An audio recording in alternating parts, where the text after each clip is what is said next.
Olá, pessoal! Nosso estudo hoje é do livro de Marcos, capítulo 5. Primeiro, vamos orar? Pai Celestial, mais uma vez nos colocamos diante da Tua presença. Pedimos a Sua instrução no estudo deste capítulo. Reconhecemos mais uma vez que somos dependentes do Senhor e que precisamos da Tua ajuda para entender a Tua palavra, Senhor, da maneira correta. Desde já te agradecemos, Pai, pelo que o Senhor tem feito, por estar nos instruindo em tempo oportuno nas Tuas verdades. Nós entregamos toda a glória, toda a honra, louvor e adoração ao Senhor. E desde já, meu Deus, pedimos que o Senhor continue conosco no estudo da Tua palavra. Dê-nos, Senhor, perseverança. Dê-nos, Senhor, cada vez mais entendimento daquilo que o Senhor nos ensinar. Que aquilo que o Senhor nos ensinar não venha a ser perdido, mas frutifique para a glória do Teu nome. Assim nós pedimos, em nome de Jesus. Amém. Então, Marcos, capítulo 5. Assim, chegaram ao outro lado do mar, a região dos Gerazenos. Quando Jesus desembarcou, imediatamente, um homem possuído por um espírito impuro saiu do cemitério e veio ao seu encontro. Esse homem morava entre as cavernas usadas como túmulos, e ninguém conseguia detê-lo, nem mesmo concorrentes. Sempre que era acorrentado e algemado, quebrava as algemas dos pulsos e despedaçava as correntes dos pés. Ninguém era forte o suficiente para dominá-lo. Dia e noite vagava entre os túmulos e pelos montes, gritando e cortando-se com pedras. Quando o homem viu Jesus, ainda a certa distância, correu ao seu encontro e se curvou diante dele. Então soltou um forte grito: "Por que vem me importunar, Jesus, Filho do Deus Altíssimo? Em nome de Deus suplico que não me torture." Pois Jesus já havia falado ao espírito: "Saia deste homem, espírito impuro." Jesus lhe perguntou: "Qual é o seu nome?" Ele respondeu: "Meu nome é Legião, porque há muitos de nós dentro deste homem." E os espíritos impuros suplicaram repetidamente que ele não os enviasse a algum lugar distante. Havia uma grande manada de porcos pastando num monte ali perto. "Mande-nos para aqueles porcos", imploraram os espíritos. "Deixe que entremos neles." Jesus lhes deu permissão.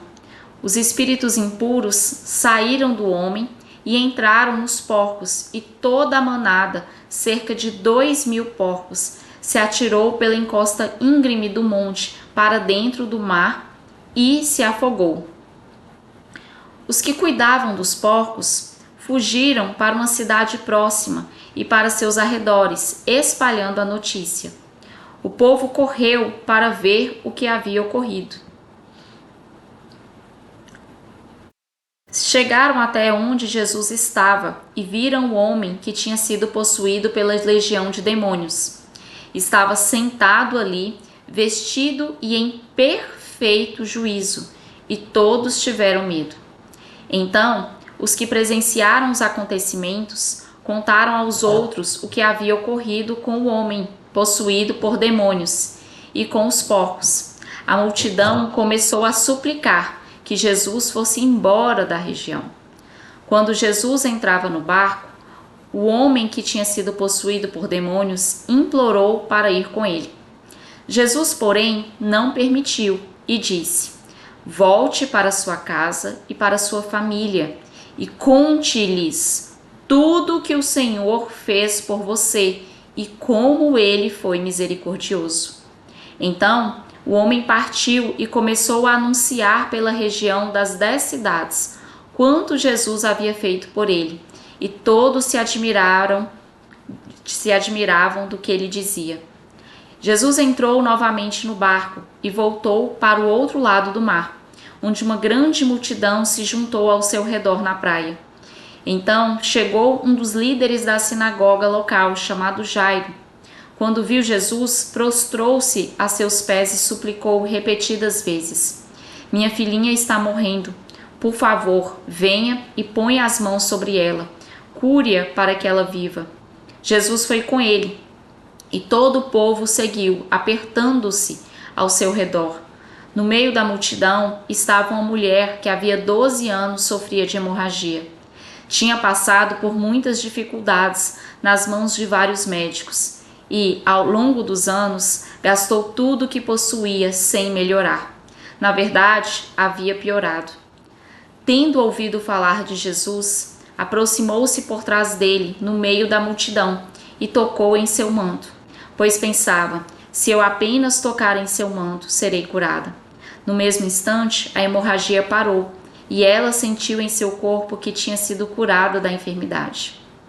Jesus imediatamente percebeu que dele havia saído poder. Por isso, virou-se para a multidão e perguntou: quem tocou em meu manto? Seus discípulos disseram: veja a multidão que o aperta de todos os lados. Como o Senhor ainda pergunta quem tocou em mim?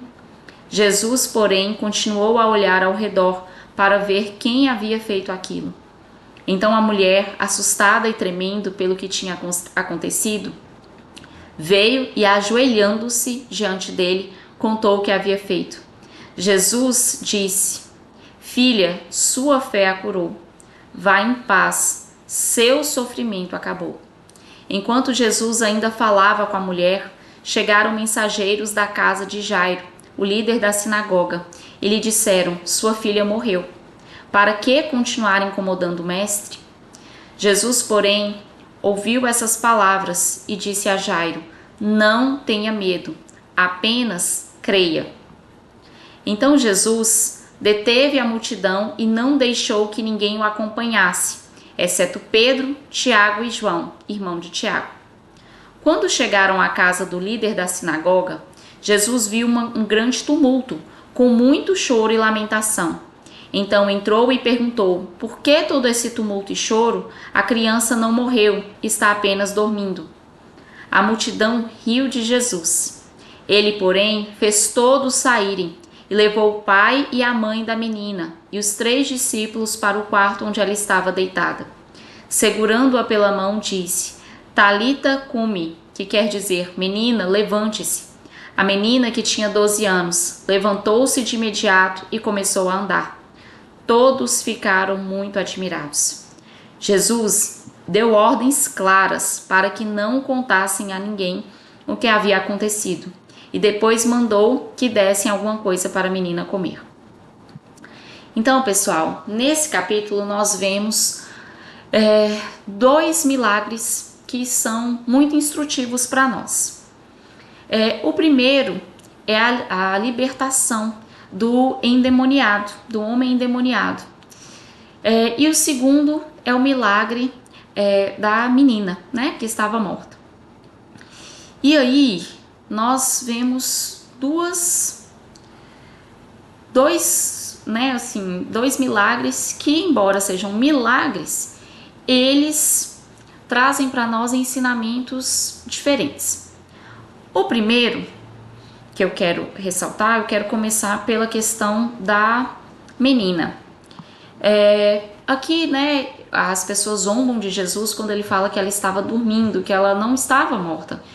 Ele ia resolver a situação, entendeu? E aí as pessoas zombam.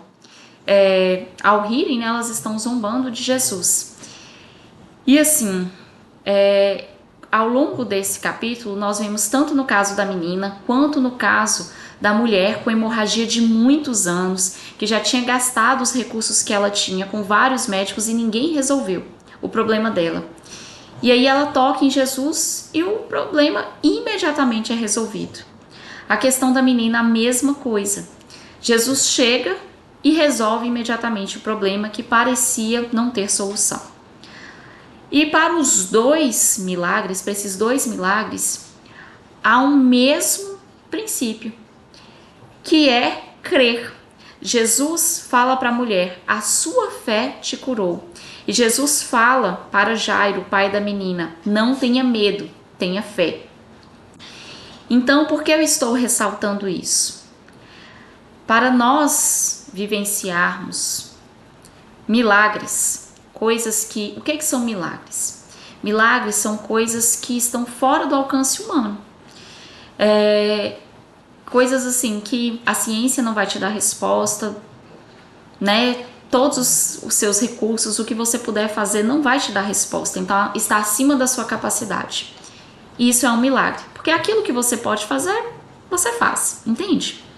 Mas o milagre, ele é algo que você não consegue, não tem resposta para aquilo. E aí esses dois exemplos se encaixam, né, no quesito do que é realmente um milagre. E aí eu quero ressaltar o ponto crucial desses dois, que é a fé, é crer. Porque a Bíblia diz que sem fé é impossível agradar a Deus.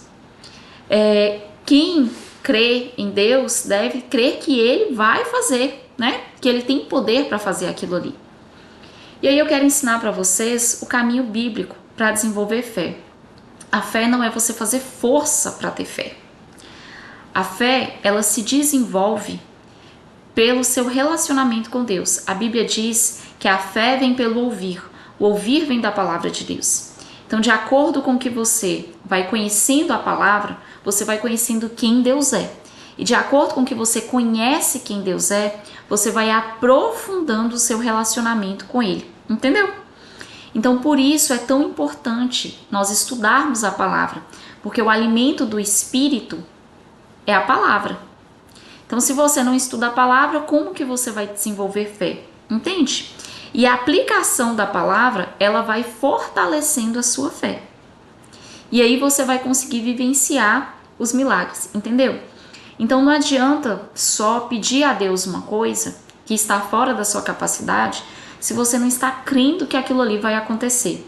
E a gente crê não na nossa força, não assim, eu vou fazer força para crer. Você crê porque existe uma palavra de Deus que te dá respaldo para crer naquilo ali. Eu vou dar um exemplo, e eu faço questão de ressaltar isso porque eu também, no início, assim, até pouco tempo, eu acreditava que qualquer coisa que eu tivesse fé, Deus ia fazer. Era só ter fé, entendeu? Era só acreditar que Deus tinha poder para fazer, que Ele ia fazer. Mas não é bem assim. A fé, ela tem que ser baseada na palavra. Você tem que ter um respaldo pela palavra de que Deus vai fazer aquilo ali. Vou dar um exemplo que eu aprendi com o pastor Luciano Subirá. Quando ele era criança, ensinaram ele também isso, que você tem fé, só você crê. Você crê, Deus vai fazer. Aí ele perguntou para um familiar, se eu não me engano, uma tia. Então, se eu tiver fé que eu posso voar, eu vou voar? Não, você não vai voar. Sabe por que você não vai voar? Porque não existe respaldo na palavra para você voar. Deus não vai fazer uma coisa para você aparecer, para o seu ego, entendeu? Se for uma situação em que Deus precise que você voe para Ele te livrar de uma situação, Ele vai fazer você voar, entendeu? Agora, só para assim, eu quero voar. Deus, eu creio que o Senhor tem poder para eu voar. Então, me faz voar. Você pode morrer de orar. Deus não faz, gente, milagre inútil, entendeu? E assim, às vezes eu vejo as pessoas crendo em coisas ou que vão contra a palavra. Deus tem poder para fazer? Ele tem. Mas Ele vai fazer algo que vai contra a palavra? Não, Ele não vai mudar a palavra dele por sua causa. E segundo, coisas que não têm respaldo nenhum na Bíblia, entende? Então assim, eu creio que Deus vai me dar um carro sem eu precisar trabalhar. Entendeu? Então assim, umas coisas que é imaturidade. E aí eu estou explicando isso para vocês porque por muitos anos eu aprendi errado. Então faço questão de ensinar. A nossa fé, ela tem que estar baseada na palavra. Se a palavra te dá respaldo para Deus fazer alguma coisa, você vai crer naquilo ali que a palavra está te falando. E aquilo ali que move Deus. Você crê que Deus tem poder para fazer aquilo que Ele disse que Ele faria. Entendeu? E aí foi isso, né? O fato de crerem que moveu esses dois milagres.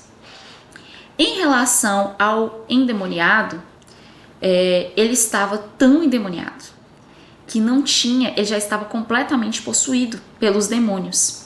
E aí já me perguntaram uma vez, Tati, como que o demônio possui uma pessoa? É na hora que ele quer? É do jeito que ele quer?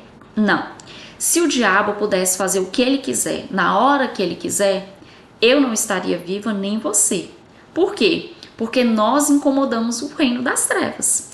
A partir do momento que você se converte, que você conhece a palavra de Deus, que os seus olhos começam a ser abertos pela palavra e você começa a ensinar a palavra e viver a palavra, claro que o reino das trevas se incomodou. Só que nós vimos nos capítulos anteriores que Jesus nos deu autoridade sobre o reino das trevas através do nome dele. Entende? Então a gente não precisa ter medo, porque nós somos guardados pelo Senhor. Mas por que eu estou usando esse exemplo?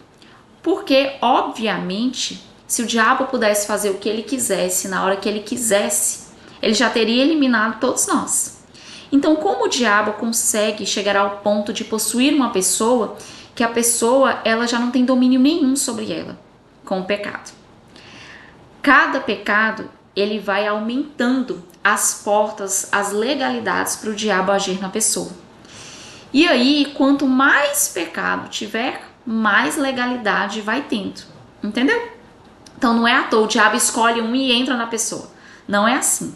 Então por isso que na libertação expulsa-se o demônio e a pessoa tem que ser cheia do Espírito Santo para o demônio não voltar, porque se a porta continuar aberta, o demônio volta. Deu para entender? É por isso que mais para frente Jesus vai chamando a atenção das pessoas. Nós vamos ver isso. Para essa questão, né? Que a pessoa vai, não pegue mais, para que não aconteça coisas piores. E aí, nesse caso, nós vemos a autoridade que Jesus tem, e essa autoridade Jesus deu à igreja, nós já vimos nos capítulos anteriores. O diabo, quando ele viu Jesus, ele chega e se ajoelha, reconhece que Jesus é o Filho de Deus, isso está no versículo 7, e começa a suplicar, não me torture, ou seja, o tempo todo ele mostra que ele tem o quê? Medo de Jesus. Muitas vezes eu vejo as pessoas colocando o diabo quase equiparado com Deus. Assim, elas têm mais medo do diabo do que de Deus, entendeu? Assim, como se o diabo tivesse um poder igual ou até maior do que Deus. E nesse capítulo nós vemos claramente que o tempo todo o diabo ele fica suplicando Jesus as coisas, por quê? Porque ele não pode fazer o que ele quiser, do jeito que ele quiser. E ele não está acima de Jesus, ao contrário, gente. Em Apocalipse, não é nem Deus que vai contra o diabo para destruir, não. É anjo, entendeu? Então, assim, Deus nem precisa ir lá. Vocês terem noção de quanto que o poder do diabo não é isso tudo que é falado, entende? E nós temos autoridade sobre o reino das trevas, através do nome de Jesus. E Jesus pega esse homem que há tanto tempo, né, estava possuído pelo diabo, expulsa os demônios, e aí olha como que as pessoas chegaram e viram esse homem no versículo 15. O rapaz estava sentado, vestido e em perfeito juízo. E aí esse homem volta, Jesus fala, volte para sua família e fale tudo que Deus fez por você. E isso também é um ensino para nós. Aquilo que Deus faz na sua vida, você deve testemunhar. Não guarde para você, porque o testemunho, ele vai ajudar a fortalecer a fé de outras pessoas, entende? Às vezes tem uma pessoa passando por uma situação semelhante à que você está passando ou que você passou e você nem sabe. E quando você conta o seu testemunho, ela vê que Deus pode agir nessa situação também, certo?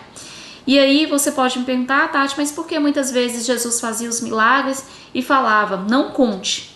Jesus falava nesses casos, por quê? Porque quando ele chegava numa região e contava-se o que ele tinha feito, as pessoas saíam espalhando, muitas vezes vinham muita gente e começava a impedir ele de conseguir, inclusive, caminhar. Nós vimos que ele estava exprimido, né?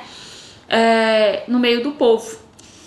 E muitas pessoas vinham, na verdade, só querendo a bênção, elas não queriam saber da palavra, como nós já vimos anteriormente. Mas nesse caso específico, em alguns casos, Jesus fala, e lá em Romanos, mais pra frente, nós vamos ver que ele fala, Deus fala a importância de nós darmos o testemunho do que Deus fez por nós. Certo, pessoal? Então por hoje é isso. Até o próximo capítulo. Um beijo para vocês.